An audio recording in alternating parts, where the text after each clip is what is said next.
इस वक्त हम जंतर मंतर पर हैं और जंतर मंतर पर छात्रों के आंदोलन का आज 14वां दिन है और जबकि भूख हड़ताल का छठा दिन है और अ, आज 6 दिन हो गए हैं, लगभग 20 छात्र भूख हड़ताल पर हैं। ऐसे में जो है कि कुछ छात्रों को हॉस्पिटलाइज भी किया गया है क्योंकि लगातार उनकी हालात बिगड़ रही थी। हमारे साथ जो है कि बाबा जी भी हैं। आप कहाँ से हैं सर? हम कर्नाटक से आए हूँ। हमारा नाम है आलोकेश्वर। पूछिए। अ, इस आंदोलन में किस तरीके से आने का आपका मन हुआ है? देखो, ये सीजेपी काम कर रहे हैं एक अधर्म का विनाश के लिए मतलब लाओ एक मत दोस्त, थोड़ा सही पकड़ो। हाँ। हमारा उद्देश्य पूरा देश में धर्म का संस्थापन करना, अधर्म का विनाश करना। सो इसी काम के लिए हम पूरा देश के भ्रमण कर रहा हूँ। ऐसे ही ये सीजेपी एक अच्छा काम कर रहे हैं। 20 बच्चे को मरने के कारण है धर्मेंद्र प्रधान जी उसको रेसिग्नेशन मांग रहे हैं। ये ठीक है, वो सही है काम।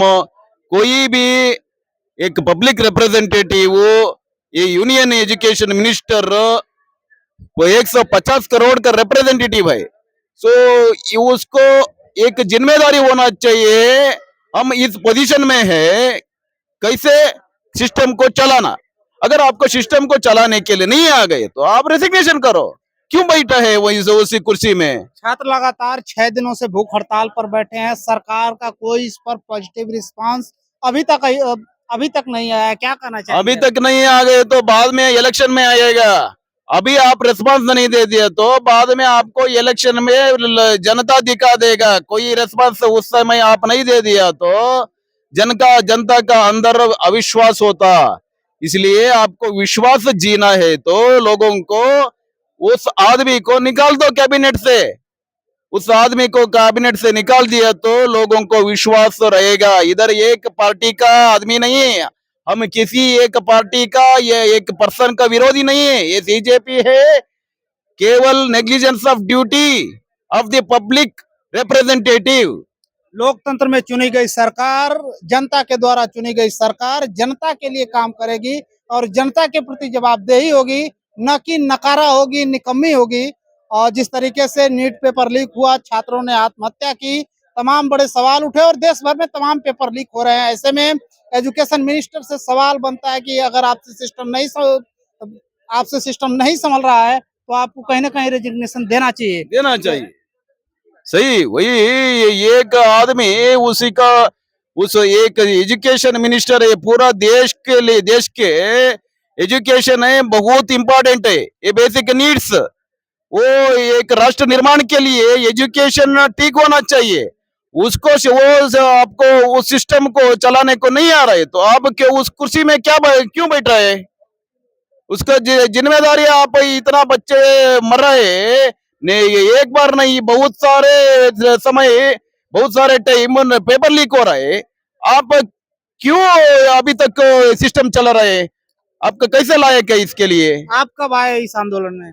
इस आंदोलन हम जुड़े हैं, 2 दिन से जुड़ रहे हैं। यही पे हम पहले से भी सोशल मीडिया से सपोर्ट करते थे। अभी डायरेक्ट यही पे जंतर मंतर में आया, 2 दिन हो गए। यहाँ कल रात आया था और सुबह सुबह आके यहीं पे सभी लोगों को मिला के कर रहा, वो सपोर्ट कर रहा हूँ। सोशल मीडिया से तमाम छात्र और तमाम किसान जो देख रहे हैं, अपने घरों में बैठे हैं, उनको क्या कहना चाहेंगे? जिस तरीके से प्रशासन जो है कि लगातार दबाव बना रहा है, लगातार छात्रों की लाइब्रेरियां उजाड़ रहा है और छात्रों से लगातार जो है कि लगातार जबरदस्ती करके उनको हॉस्पिटलाइज कर रहा है। वही हम सभी क्षेत्रों में क्या कौन कौन लोग बैठा है उसको निवेदन कर रहा हूँ, आप सपोर्ट करिए। इधर ये यहाँ पे क्या प्रोटेस्ट हो रहा है, किसी एक पार्टी का विरोध करने के लिए नहीं, ये किसी एक पर्सन का विरोध करने के लिए नहीं। ये एक सिस्टम को सवाल पूछना, ये सिस्टम सही ठीक करो, सिस्टम ठीक चलना। या हम बीजेपी को, ये एक प्रोटेस्ट नहीं, हम बीजेपी को सपोर्ट कर रहे हैं गुड गवर्नेंस के लिए। सिस्टम सही चला दो, क्योंकि आपका गवर्नमेंट के में विश्वास होता लोगों का। इसलिए हम ये प्रोटेस्ट कर रहा हूँ, आप सभी सहयोग दे दिए। ये प्रोटेस्ट ये सभी का, सभी नागरिकों को तरफ ये सीजेपी कर रहा है। तो फिलहाल ये बाबा जी थे जो है कि कर्नाटका से आए हैं, बेंगलोर से आए हैं, लगातार छात्रों के आंदोलन को अपना समर्थन दे रहे हैं। और इनका भी साफ साफ कहना है कि लोकतंत्र में चुनी गई सरकार को जवाबदेही होना चाहिए, न कि अपना नकारापन दिखाए और ढिठाई दिखाए। फिलहाल मैं हूँ दीपक पाल, आप देख रहे हैं हमारा यूट्यूब चैनल दीपक पाल ऑफिशियल। जंतर मंतर के इस ऐतिहासिक ग्राउंड से आज आंदोलन का 14वां दिन है और रात के 12 बज रहे हैं। और आज जो है कि सामूहिक रूप से 9 छात्रों ने जो भूख हड़ताल रखा था, उनका छठा दिन था। उनमें से कुछ छात्रों को हॉस्पिटलाइज किया गया है और ऑल इंडिया स्टूडेंट एसोसिएशन के 6 छात्र भी इस साइड में, मैं चाहूंगा कि कैमरामैन दिखा दें, लगातार 6 दिन से ये लोग भी जो है कि भूख हड़ताल पर हैं। और इधर में भी स्टेज पर भी जो है कि पर्यावरणविद और जम्मू कश्मीर के तमाम हक और हकूक की लड़ाई लड़ने वाले सोनम वांगचुक भी लगातार जंतर मंतर पर छात्रों के समर्थन में भूख हड़ताल पर बैठे हैं। ऐसे में सवाल है कि क्या लोकतंत्र में चुनी गई सरकार कोई जवाबदेही उसकी तय होगी, या फिर पेपर लीक होते रहेंगे, छात्र अपनी जाने गंवाते रहेंगे। शुक्रिया आप सभी का।